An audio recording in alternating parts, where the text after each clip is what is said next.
राम भद्राचार्य मेरठ में कथा कर रहे थे।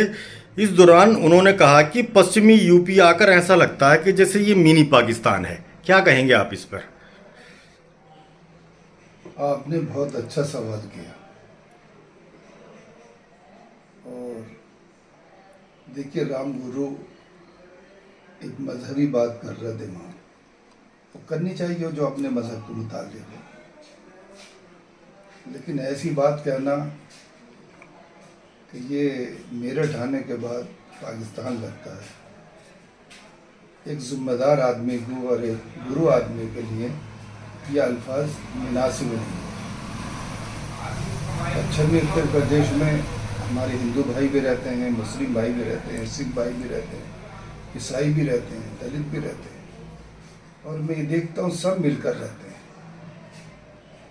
और हमें पाकिस्तान से मतलब क्या और उसका नाम लेने की ज़रूरत क्या?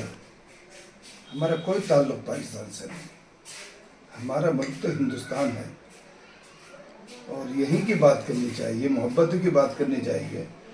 और गुरु जो होते हैं वो मजहबी लोग होते हैं, और मजहबी लोगों को तो बहुत ही इत्तेहाद की बात करनी चाहिए और लोगों को जोड़ने की बात करनी चाहिए। अगर कुछ लोग नफरत फैला रहे हैं, और जो मजहबी लोग होते हैं, चाहे गुरु हों, बाबा हों और उलमा हों, इनको तो एक जोड़ने की बातें करनी चाहिए और कभी ऐसी बातें नहीं करनी चाहिए। ऐसा नहीं, मैं बहुत सारे गुरु की बातें भी सुनता हूँ, साधु संतों की बातें भी सुनता हूँ, वो बहुत अच्छी बातें भी करते हैं, ऐसा नहीं है सब गलत करते हों। तो ये बात अगर उन्होंने कही है तो उन्होंने बहुत गलत कही है। अभी देखिए, एक सैलाब आया पंजाब के अंदर, वहाँ कितना नुकसान हुआ है। सरदार भाइयों का भी हुआ है, हिंदू भाइयों का भी हुआ, मुसलमान भाइयों का भी हुआ है।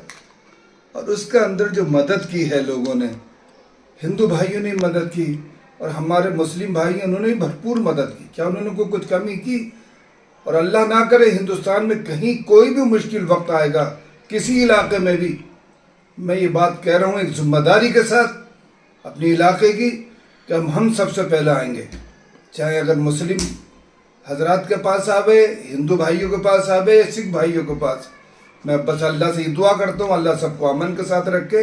लेकिन मुसलमान जिस यहाँ हिंदुस्तान में कहीं भी किसी पे कोई परेशानी का वक्त आया तो मैं कह रहा हूँ कि मुसलमान सबसे आगे होंगे, क्योंकि हमारा ये बहुत खूबसूरत मुल्क है और ऐसा मुल्क है, इसके अंदर जैसे चमन होता है ना, चमन, उसके अंदर बहुत तरह के फूल होते हैं।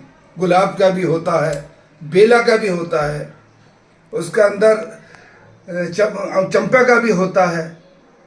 तो वो इसी तरीके से हमारा मुल्क है, हर तरह के मज़हब के लोग यहाँ रह रहे हैं, तो हमें मिलजुल कर रहना चाहिए। किसी भी बाबा गुरु को ऐसे जुमले नहीं इस्तेमाल करने चाहिए। हमारे प्रधानमंत्री मोदी जी हैं, कभी ऐसी बात उन्होंने नहीं कही। अमित शाह जी हैं जो वज़ीर दाखिला, ऐसी बात अभी उन्होंने नहीं कही। हमारे यूपी के योगी वज़ीर आला हैं, योगी साहब, उन्होंने कोई ऐसी बात नहीं।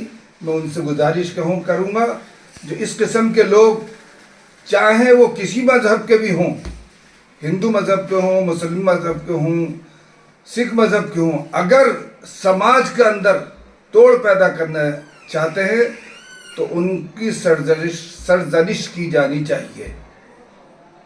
और मैं उम्मीद करता हूँ आइंदा किसी भी बाबा को ऐसा बयान नहीं देना चाहिए, मोहब्बत का बयान देना चाहिए, ताकि मिलजुल कर लोग काम करें, इस मुल्क को तरक्की की राह पर लेकर जाएं।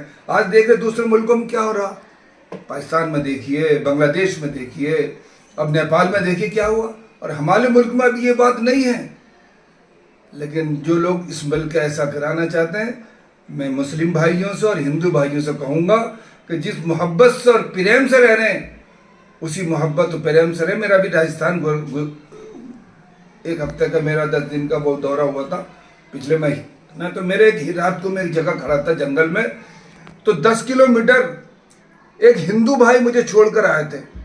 उनके साथ एक बीवी थी उनकी और एक बच्चा था, उन्होंने पीछे बैठलाया और मैं उनको 300 रुपये दे रहा था किराए के तौर पर, बच्चे को हदिये के तौर पे। उन्होंने एक पैसा मुझसे नहीं लिया। तो क्या उन हिंदू भाई का जो मेरे ऊपर एहसान है, क्या मेरी मुझसे दुआएं नहीं निकलेंगी? उनके लिए दुआएं निकलेंगी। तो ऐसा नहीं है, ऐसे लोगों को से बचना चाहिए और दूर रहना चाहिए, और ऐसे लोगों से मिलकर रहना चाहिए जो मोहब्बत की बातें करें, मेलजोल की बातें करें, आफियत की बातें करें।